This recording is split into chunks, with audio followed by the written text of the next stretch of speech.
KPCC പ്രസിഡന്റുമാരിൽ താങ്കൾക്ക് ത്രാസിൽ വെച്ചാൽ എപ്പോഴും മുൻതൂക്കാർക്ക് കൊടുക്കാൻ പറ്റും? അതൊന്നും അങ്ങനെ തൂക്കാൻ പറ്റത്തില്ല. അതൊക്കെ ഓരോരുത്തർ ഓരോ കാലഘട്ടത്തിൽ വന്നിട്ടുള്ള ആളുകളല്ലേ. ഏറ്റവും ദീർഘമായി നിന്നിട്ടുള്ളത് കെ ആൻ്റണിയാണ്.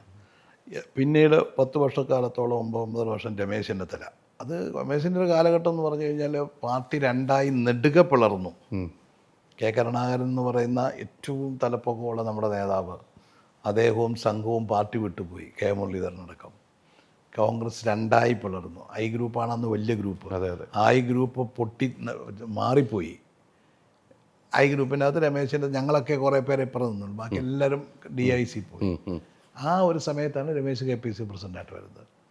രമേശിൻ്റെ ഒരു മെയ്വഴക്കം എല്ലാവരും കൂട്ടിപ്പിടിച്ച് പിന്നീട് 3-4 കൊല്ലം കൊണ്ട് അതിനെയൊക്കെ തിരിച്ച് ഓരോരുത്തരെ കൊണ്ടുവന്ന് അവസാനം ലീഡറെയും പിന്നെ ഇങ്ങോട്ട് വരാൻ മനസ്സ് കാണിച്ചു, ലീഡറെയും ചേർത്ത് നിർത്തി. അതിന് ശേഷം മുരളി വരുന്നത്. ഇങ്ങനെ ഇവരെല്ലാവരും വന്ന് ആ തകർന്നു പോയ കോൺഗ്രസ്സിന് തിരിച്ചു കൊണ്ടുവരുന്നതിൽ വലിയ റോളുണ്ടാക്കി.